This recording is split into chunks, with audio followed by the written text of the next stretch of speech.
Hey footy fans, you ready for some more footy fun with Footy Fin? And continuing with my preview of Rugby Championship Round 3, I want to preview Los Pumas, Argentina, up against the Wallabies from La Plata Stadium in Argentina. Argentina came away from New Zealand with better than expected, one win, one loss. The Wallabies are still on 0 points, couldn't even pick up a losing bonus point from the two games against the Springboks in Australia, which is a little bit disappointing. So, look, just going to run through the teams and give my tips and reflect on a couple of things. Firstly, for Argentina, their team from 15 through to 1 is Maia, Cordero, Cinti, Chocobelas, Carreras, Bertranu, Juan Martin Gonzalez, Crema, and Matera are the breakaways. It's a very strong pairing there. In the back row, Rubilo and Molina. Up front, Sclavi, Montoya, the captain, and Gallo. On the bench, Creevy, Vivas, Bayo, Petty, Lavanini, Grandona, Velez, and Albornoz. So, look, a very strong team there, it has to be said. As I said, I really like the 6-7 combination with Crema and Matero. Of note, Augustin Creve, who is 39, is going to be playing his final test. This is his home stadium. He's going to bow out from international rugby here. He scored the winning try against the All Blacks in New Zealand just a few weeks ago. So a bit of a legend there. Well done, Augustin Creevy. They're, of course, are coached by Felipe Contamponi, a former Argentina international himself. Now, the Wallabies have named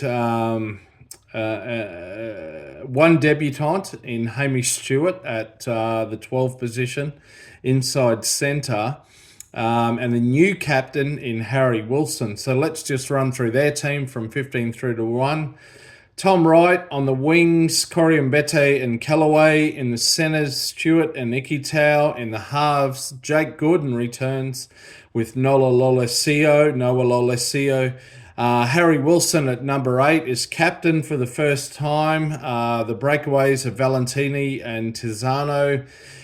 In the lock positions are Frost, who returns, and Salakaya Lotto. And up front, a very good front row, particularly in the props. Angus Bell, Matt Fassler, and Taniela Tupou. Tupou returns after sadly losing his father and going through a grieving and mourning process back in Tonga. It's great to have him back in the team. Bell was injured for the first test against the Springboks, so this is a very strong front row, particularly in terms of props.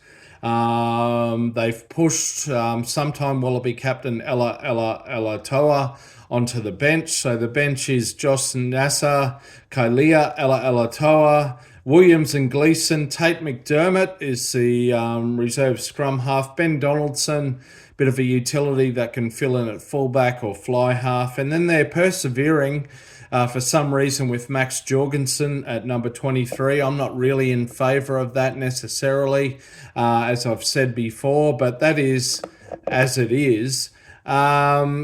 Look, again, I look at this Wallabies team and there is some promise, but overall it's hard to get too excited. Jake Gordon's back in the team, probably for his good service and box kicks. Noah Lolesio is worth persevering with, but one does have to ask, how many more tests do you give him before he can potentially prove himself? Hamish Stewart, who's a Queenslander, formerly of the Reds, now playing with the Western Force, will add a bit of steel, particularly in defence, into that 12th position, which is good.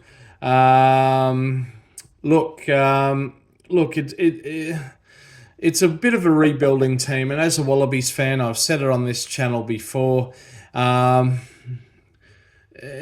don't want to get too excited about this. And how I honestly feel is that if we can come away from these two games in Argentina, even with 3 losing bonus points, I'd probably accept that, sad as it is. If we can get one win from the two games, that would be awesome.